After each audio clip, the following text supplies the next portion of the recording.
안녕 친구들, 즐거운 사회 시간이 돌아왔습니다. 오늘은 이제 고려청자라고 해서 고려의 아주 위대했던 그런 문화 유산입니다. 거기에 대해서 공부를 한번 해볼 거예요. 같이 한번 보도록 하겠습니다. 고려 청자의 특징을 알아봅니다. 고려의 기술과 문화를 알아봅니다. 자, 좋아요. 이번 시간에는 고려청자에 담긴 우수성과 당시 사람들의 생활 모습에 대해서 공부해 보도록 하겠습니다. 자, 같이 한번 읽어볼게요. 고려청자는 고려시대를 대표하는 예술품이다. 청자를 만드는 기술은 본래 중국에서 들어왔으나 고려는 상감이라는 공예 기법을 도자기에 적용해 상감청자라는 독창적인 예술품을 만들어냈다. 청자의 상감 기법은 표면에 무늬를 새기고 거기에 다른 흙을 메운 후 유약을 발라 굽는 과정이다. 청자를 만들려면 그릇을 만드는 흙의 종류부터 달라야 했다. 그리고 청자를 구울 때 높은 온도를 일정하게 유지하려면 가마를 만드는 기술과 불을 다루는 기술이 발달해야 했다. 더불어 광택을 내고 단단하게 하기 위한 유약을 만드는 기술이 뛰어나야 했다. 고려 청자를 보면 고려의 도예 기술이 얼마나 뛰어났는지 알 수 있다. 이게 무슨 말이냐면 이제 고려 청자라는 한마디로 이제 도자기죠. 도자기를 만드는 그런 기술들이 굉장히 발달했었는데 사실 이 청자를 만드는 기술은 중국에서 들어왔어요. 중국에서 이렇게 도자기를 만드는 기술은.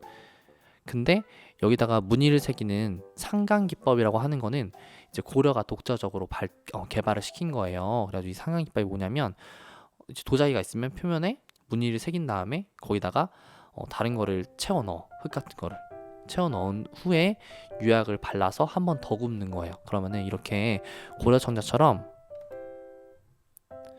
이렇게 예쁜 무늬들이, 여러 가지 화려한 무늬들이 나올 수 있다는 거죠. 나중에 조선시대 때와 비교해 보면 또 다른 점이 있는데, 조선시대 때는 이제 백자라고 해서 그냥 무늬 없이 하얀색 도자기가 유행을 했었어요. 그래가지고 또 그런 차이가 있다는 거. 자, 그럼 고려청자의 상강기법에 대해서 자세히 알아보는 영상을 보도록 하겠습니다. 무인정권 때 고려 청자는 더욱 발전해서 12세기 중엽엔 상감청자가 만들어졌습니다. 무늬를 낼 부분을 음각으로 파낸 후에 흰색 흙과 붉은색 흙을 넣어 표면을 고른 다음 불에 구우면 흰색 흙은 더욱 뽀얗게, 붉은색 흙은 검은색으로 변하게 됩니다. 이러한 상감기법은 자기의 종주국인 중국에도 없는 것을 고려에서 처음 개발한 비법인데요. 상감이라는 독특한 비법은 어떻게 발생했을까요? 상감기법은 전통적으로 발달해왔던 칠기의 나전기법에서 기원을 찾을 수 있습니다. 나전은 전복 껍질 등을 물건의 표면에 새겨넣는 것을 말하는데요. 고려시대에는 이 나전기법이 눈부시게 발달했습니다. 그리고 금속공예의 은입사 기법에서도 상감기법을 찾아볼 수 있는데요. 1177년에 은입사 기법으로 만들어진 이 청동향로는 고려시대 금속공예의 높은 수준을 그대로 보여줍니다. 은입사 기법은 주조된 금속 물건의 표면에 홈을 파고 은을 두드려 박는 기법을 말하는데요. 표면을 파고 다른 재료를 넣어 문양을 장식하는 방법은 청자의 상감기법과 같은 것입니다. 청동으로 만들어진 이 정병엔 길게 늘어진 버드나무, 휘날리는 갈대, 물새떼, 물위를 떠다니는 물오리 등 마치 한 폭의 그림을 보는 듯한 아름다운 정경이 펼쳐져 있는데요. 마치 붓으로 그린 그림을 보는 듯하죠. 이처럼 고려시대에는 나전칠기, 금속공예 등이 크게 발달해 상감청자에 영향을 주었습니다. 좋습니다. 이렇게 고려시대 때는 나전칠기나 금속공예가 발달을 해서 상감청자의 기법에 또 영향을 주었다라는 거 같이 공부했고요. 그러면은 이제 이런 고려청자, 찬란한 고려의 문화유산이었던 고려청자를 비롯해서 다양한 문화유산을 지키기 위해서 굉장히 노력하신 분이 계세요. 그래서 그분에 대해서 같이 한번 알아보도록 하겠습니다. 그분은 간송 전형필이라는 분인데요. 같이 한번 읽어보겠습니다. 문화재를 지키려고 노력한 사람은 누가 있을까? 간송 전영필은 일제강점기에 일본의 문화재 수탈에 맞서 문화재를 지키려고 노력했던 사람이다. 전영필은 개인 재산으로 문화재를 사들였는데 대표적인 것이 청자, 상감, 운항, 문의, 매병이다. 전송필은 2만 원을 주고 매병을 샀는데 이는 당시 집 20채 가격에 해당하는 큰 돈이었다. 이후 일본인이 4만 원에 청자를 사겠다고 했지만 전영필은 문화재를 지키려고 이를 거절했다. 당시에 2만 원이면은 집을 20채를 샀대. 그럼 오늘날로 따지면 이게 얼마 정도 될까? 오늘날로 따지면 한 200억 될까? 한 50억에서 100억 원 될 것 같아요. 이제 엄청난 돈으로 문화재를 산 거예요. 사실 당장 문화재를 샀다고 해서 그게 어디에 막 좋게 쓰이진 않겠지만 당장 실용적이진 않잖아요. 문화재를 샀다는 게. 근데 정말 우리나라의 문화재를 지키려고 이렇게 거금을 들여서 샀다는 거. 게다가 본인의 돈으로. 그리고 더 많은 돈을 주고 사겠다는 사람이 있었지만 그래도 팔지 않았다. 왜? 문화재를 지키려고 했기 때문에. 좋습니다. 자, 그 다음에 청자, 상감, 운항, 문의, 매병 이렇게 생긴 청자, 상감이고요. 고려 청자고요. 이렇게 운항, 문의, 학문의가 이렇게 있어요. 학이 이렇게 있는 거예요. 대단하죠? 자, 그다음 보겠습니다. 고려 청자는 주전자, 의자, 찻잔, 베개, 향로 등 다양한 용도로 쓰였다. 청자는 만들기가 어렵고 가치가 높은 제품이라 왕실과 귀족들이 주로 사용했다. 고려 청자에서 당시 귀족들의 화려한 문화를 엿볼 수 있다. 이제 고려 청자는 특징이 있는데 만들기가 어렵고 가치가 높아서 이제 왕실이나 귀족 같은 잘 사는 사람 그리고 높은 계층에 있는 사람들이 주로 썼다는 거예요. 나중에 조선시대 때 백자가 나오겠지만 백자는 실용적인 느낌으로서 오히려 서민들이 더 많이 쓰거든요. 그래서 고려시대 청자 그리고 조선시대 백자 간에 이런 차이점이 있었다라고 우리가 공부하면 알고 있으면 되겠네요.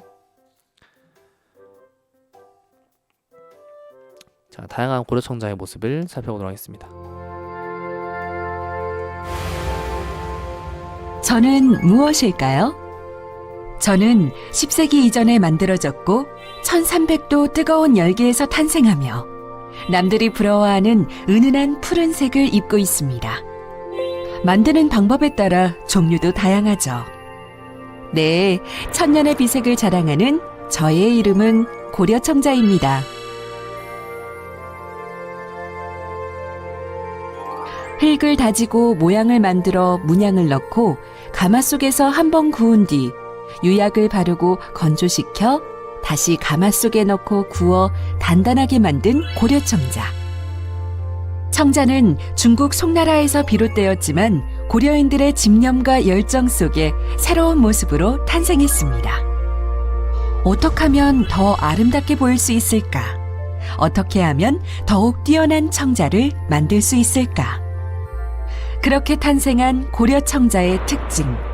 푸른 창공을 나는 항무늬와 부드러운 허리곡선, 그리고 은은한 비색까지.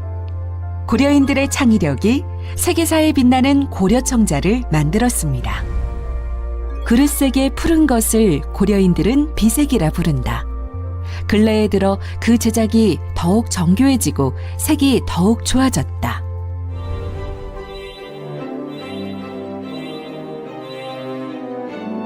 잠깐, 이름이 어렵다고요? 도자기의 이름은 종류와 기법, 표현된 무늬와 용도순, 이름 하나로 도자기의 모든 정보를 알 수 있다는 사실 꼭 기억하시기 바랍니다. 저는 단순한 도자기가 아닙니다. 저는 한국의 미와 독창성을 품은 천년의 비색을 자랑하는 고려청자입니다. 네, 잘 봤습니다. 저는 꼭 자. 기억하시기 바랍니다. 이런 식으로 청자, 상감, 운학, 문매병이라고 하면은 청자는 도자기 종류, 상감은 이제 무늬 넣는 방식, 운항문은 어떤 무늬인지, 그리고 매병은 도자기 형태를 나타낸다고 해요. 그래서 이 이름이 어려운 게 괜히 어려운 게 아니라 이제 여러 가지 정보들을 다 담고 있는 거야. 그래서 이렇게 어려운 거 무려 국보 제68호 나라의 보물로 지정될 정도로 굉장히 이제 문화적인 가치가 높은 도자기라고 할 수 있습니다. 자, 이렇게 같이 이제 고려 청자에 대해 살펴보았고요. 고려 귀족들의 다양한 생활 모습 등을 우리가 살펴볼 수 있는데요. 다음 글과 사진을 보고 고려 귀족들의 생활 모습을 상상해 봅시다. 자, 민가 50여 채를 헐어서 태평정을 짓고 그 곁에 유명한 꽃나무와 기이한 과실나무를 심었으며 진귀하고 아름다운 장식품을 좌우에 늘어놓았다. 정자의 남쪽에는 못을 파서 관란정을 지었으며 그 북쪽에 지은 양의정은 청자로 지붕을 덮었다. 이게 좀 글씨가 되게 작아가지고 잘 안 보이네요. 어쨌든 이제 청자로 이제 여러 군데를 막 꾸몄다는 말이에요. 이런 모습을 봤을 때 우리가 그 당시 고려 귀족들의 생활 모습은 어땠다? 굉장히 좀 부유하고 풍족했다. 그리고 우리가 이 사실 접시나 도자기 정도의 이렇게 여유를 부릴 정도면 먹고 사는 데 있어서는 문제가 없었다. 그만큼 이제 풍요로웠다는 귀족들의 생활 모습을 우리가 엿볼 수가 있는 거죠. 그래서 이제 다양한 청자를 본 뒤에 여러분들의 느낌을 써주면 되고요. 뭐 이렇게 청자 배 모양도 있고요. 청자 상감 국화무늬, 국화라는 꽃 무늬로 만든 것 같아요. 모란무늬 항아리, 모란 이것도 꽃이겠죠. 모란무늬 항아리 이렇게. 그다음에 기와, 얼마나 돈이 많고 여유로우면 이제 지붕 위에 얹는 거를 이제 기와라고 하잖아요. 그래서 기와집 이러는데 이제 기와를 청자로 만들 정도면 굉장히 또 여유로웠다라고 할 수 있겠죠. 자, 그래서 오늘은 이렇게 고려 청자에 대해서 공부를 해봤는데요. 고려 청자 기억할 것은 굉장히 우수한 고려의 문화유산이었다. 그래서 정말 세계에서 그 기법을 찾아보기 힘들 정도로 고려만의 독창적인 기술이었다. 그리고 그 당시 귀족들의 생활 모습은 고려 청자를 화려하게 이렇게 만들고 갖고 소유하고 이럴 정도로 뭔가 풍요롭고 여유로웠다 라고 우리가 정리할 수 있겠네요. 자, 오늘 여기서 마치도록 하고요. 다음 시간에 또 만나도록 하겠습니다. 여러분 안녕.